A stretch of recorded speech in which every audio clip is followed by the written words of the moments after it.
Hoje, você desafiará seus próprios medos. Este vídeo é uma jornada aterrorizante que ficará gravada em sua memória. À medida que os eventos se desenrolam, você se encontrará cada vez mais envolvido em um pesadelo do qual não pode acordar. Você ousa continuar. O último quarto.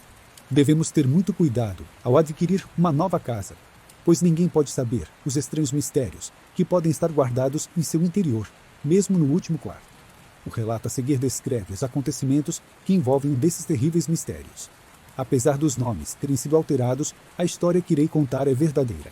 Por volta do ano 2000, uma amiga minha, vamos chamá-la de Joana, e a sua família se mudaram para uma casa de 4 quartos em Belo Horizonte, MG.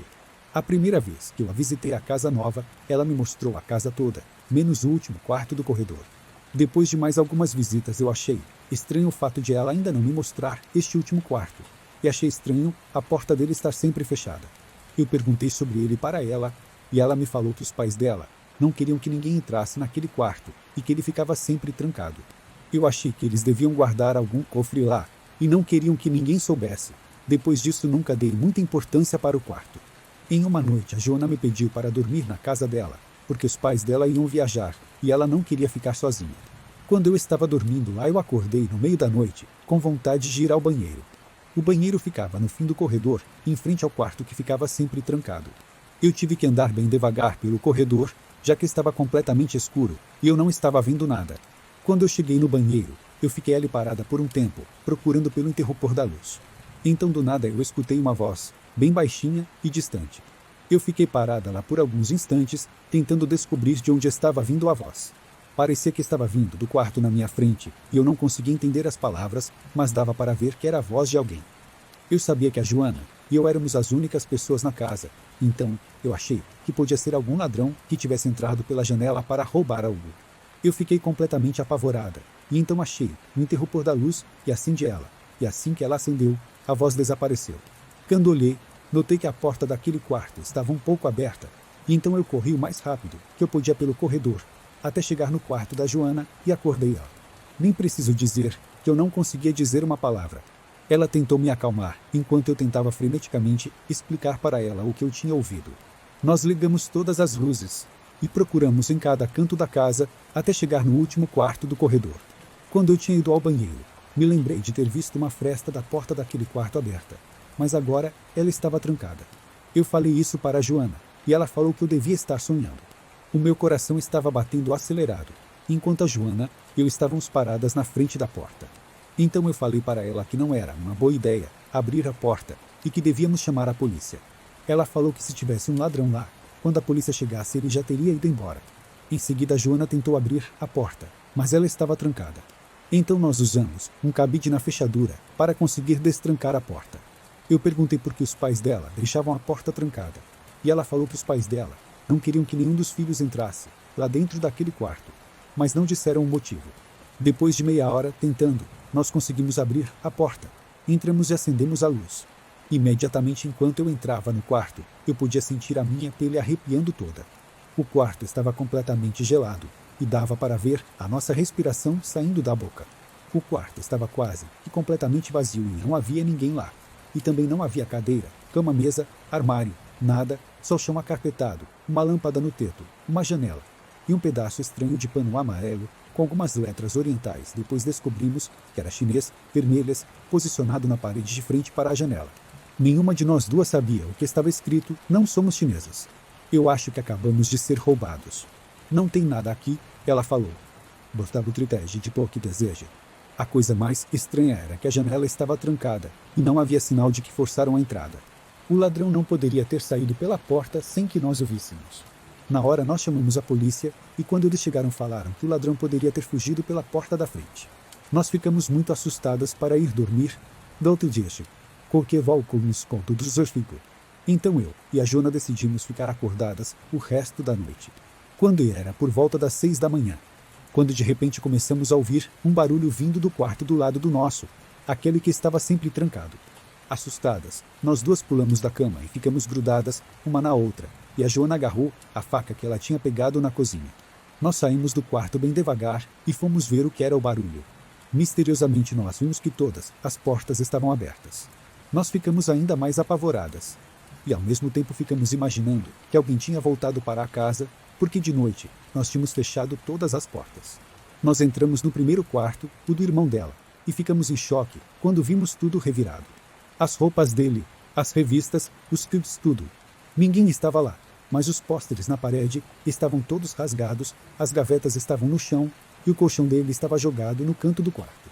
Os outros quartos estavam revirados do mesmo jeito e não tinha sido roubo, porque não estava faltando nada. As portas de entrada da casa estavam trancadas e as janelas também. Depois daquela noite, a Joana ficou na minha casa até os pais dela chegarem de viagem. Os pais dela, que eram muito supersticiosos e acreditavam no sobrenatural, falaram para ela a verdade sobre o último quarto do corredor, o qual era para ser mantido vazio e não era para ser perturbado. Eles falaram para ela que o dono anterior da casa tinha se suicidado e teve uma morte dolorosa naquele quarto.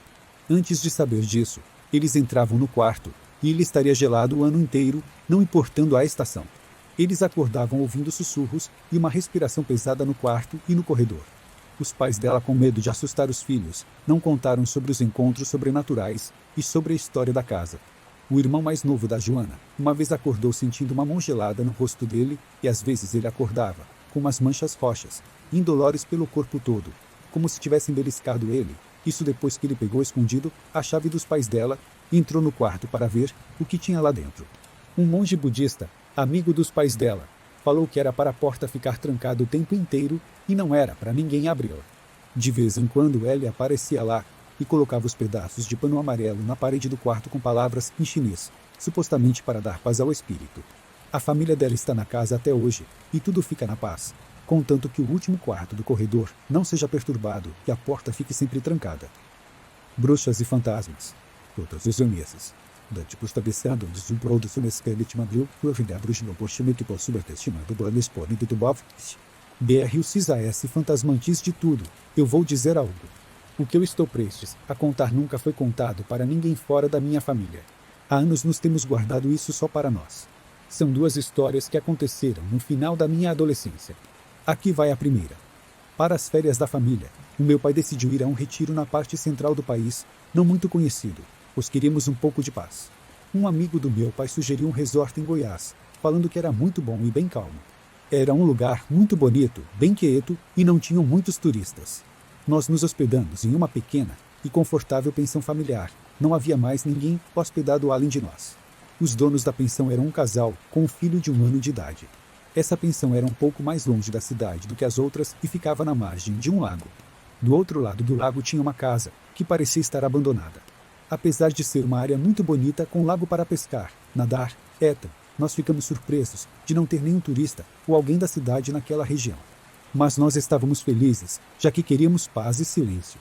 No dia seguinte, lá pelas 2, Serópio, depois do almoço, o meu pai, a minha mãe, o meu irmão mais novo e eu decidimos ir caminhar um pouco.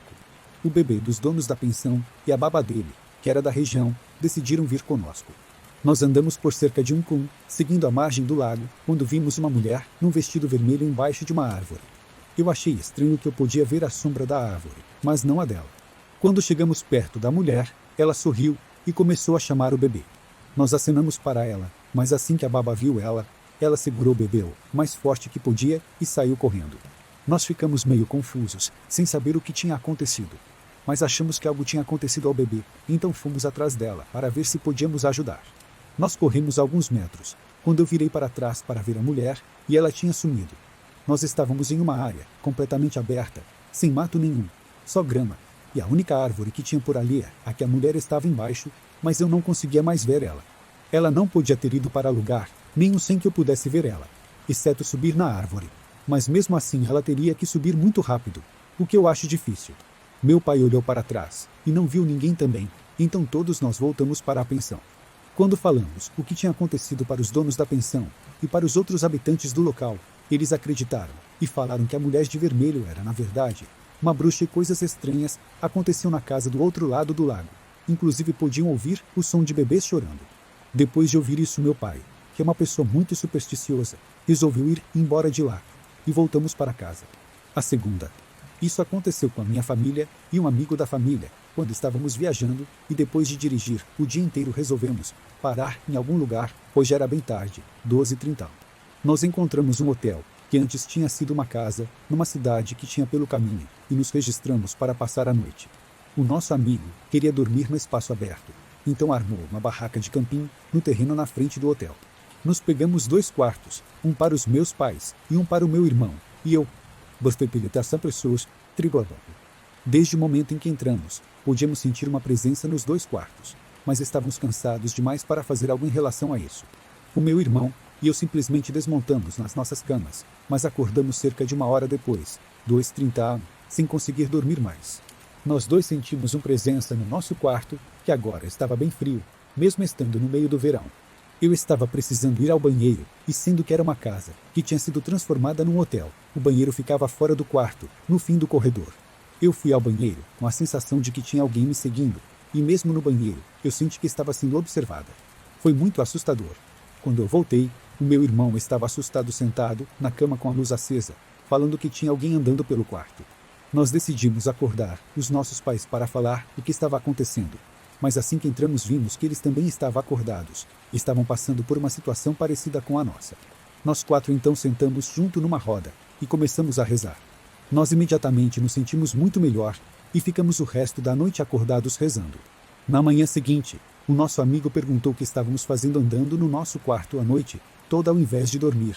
Ele falou que viu 3 ou 4 pessoas andando, abrindo e fechando as cortinas no meu quarto. O estranho foi que não tinha ninguém lá a noite toda. Estávamos todos no quarto dos meus pais, e não no meu. Puxa,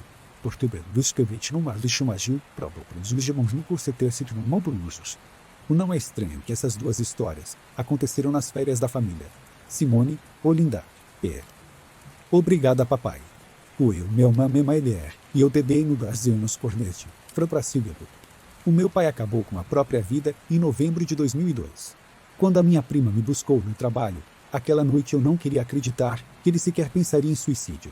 Eventualmente eu acabei aceitando a escolha dele, mesmo que ela tenha machucado tanta gente. Depois da morte dele, eu fiquei chateada, pensando que ele tinha ido pensando que eu estava brava com ele, ou que não soubesse o quanto eu amava ele, porque nós tivemos uma briga no dia anterior. Numa noite, em abril, eu acordei no meio da noite, e parecia estar em um sonho, mas não estava 100% consciente. Eu não podia me mover, mas eu vi o rosto do meu pai. E ele estava sorrindo para mim. Acordos, passando. E no começo eu fiquei assustada, com medo, mas depois eu fui ficando mais calma, e eu queria dizer eu te amo. Mas eu não conseguia falar nada também. Então de repente eu consegui mexer o meu braço, então eu apontei para mim, apontei para o meu coração, e apontei para ele como se estivesse falando eu te amo com gestos. E fiquei fazendo isso, então eu me senti como se eu tivesse acordado. Mas eu já estava acordada, e eu podia me mexer de novo. Eu sentei na cama, mas o rosto do meu pai já tinha sumido. Depois disso, eu me senti melhor comigo mesma pela morte do meu pai. Eu sei que vou encontrar com ele de novo algum dia. E eu sei que você já deve ter ouvido isso bastante. Mas eu acho que ele queria me dizer que ele estava bem. E eu estou satisfeita por ter tido uma última oportunidade para dizer a ele que eu amo ele, Margarete, São Paulo, 7. Observador. De requestedo RLO aos not pondum servir. Adicionale a 404 not pond error, os encontrei de Willy 30 use, error documento do Android request.